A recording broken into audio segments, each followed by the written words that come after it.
আজকে সকালবেলা ঘুম থেকে ওঠার পরে যেই না বেলকনিতে গেছি, গিয়ে দেখি ও বাহিরে তো একদম চকচক করতেছে, কোনো বৃষ্টি নেই, একদম সুন্দর রোদ উঠেছে। এই রোদ দেখে খুশির ঠেলায় শালা ছোট এক বালতি দিয়ে বাচ্চার যতগুলো কাপড় ছিল অধোয়া সব ধুয়ে দিয়েছি, ভিজিয়েছি। তারপরে ইচ্ছা মতো ধুয়ে ভাবলাম যে বেলকুনিটা আজকে ভালো রাখবো, বেলকুনির মধ্যে কোনো কাপড় মেলে দিব না, আজকে ছাদে যাই, ছাদে গিয়ে এক এক করে কাপড়গুলো মেলে দিই। এত সুন্দর রোদ দেখেন, বাহিরটা একদম চকচক করতেছে, একদম বৃষ্টি ছাড়া রোদে কি সুন্দর। তো খুশিতে বললাম না, কাপড় চোপড় সব ধুয়ে দিয়েছি বাচ্চার, আর বাচ্চাদের কাপড় হোক আর বড়দের কাপড় হোক, রোদে না দিলে কিন্তু ভালো লাগে না, কেমন যেন একটা গন্ধ লাগে, আর এই গন্ধ ছি, কি যে বিশ্রী, গায়ে দেওয়া যায় না ওই কাপড়টা।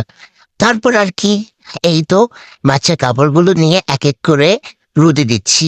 আপনারা কেউ কেউ এরকম করেছেন, রোদ দেখে খুশির ঠেলায় বালতি ভর্তি করে কাপড় নিয়ে যা ভিজাইছেন, তারপরে ধুয়ে দিছেন, তারপরে পড়ে গেছেন কিসে, বিপদে। হা হা হা।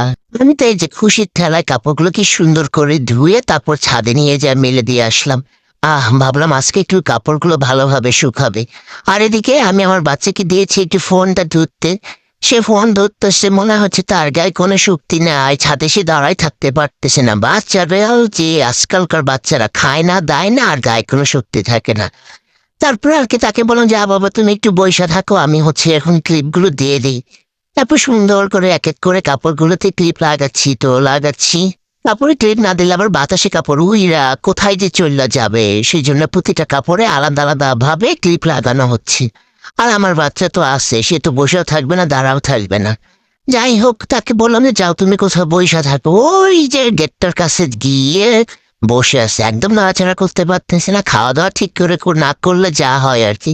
এই যে অনেক সুন্দর করে কাপড় মেলানো শেষ, এখন ভাবলাম একটু বাসায় যাই বালতি নিয়ে, আর ছোট্ট মাপটাতে ক্লিপ নিয়ে আসছিলাম, মাপটা নেই তো বাবাটাকে নিয়ে এখন আমি বাসায় যাই।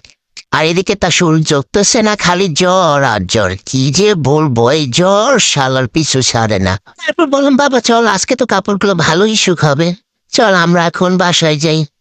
এই তো আমরা বাসায় যাচ্ছি, থাকি সেই 5 তলায়, উঠছিলাম সেই 7 তলায়। উফ, এই সিঁড়ি বাইতে যা কষ্ট 5 তলায় উঠতে, এখন তো সে উপর থেকে ভালোই নামতে সুবিধা। তো বাচ্চা আইসে আগে শুয়ে পড়ছে, আমি এদিকে হচ্ছে ছোট মগটা রাখতে আসলাম। তারপর আর কি, সকালের কাজটা সেরে দুপুরে যখন গোসলে গিয়েছি, কাজটা হয়েছে ঠিক তখনই। গোসলে যাওয়ার পর গোসল প্রায় শেষের দিকে, এর মধ্যে দেখি ওরে বৃষ্টি নামলো। কি আর করার, তড়িঘড়ি করে কাপড় চোপড় নিয়ে এসে আবার যে বেলকুনি যেমন তো তেমন হয়ে গেল। শালা এইরকম বেলকুনি দেখতে আমার একদমই ভালো লাগে না, বেলকুনি থাকবে গাছ টাছ দিয়ে ভর্তি।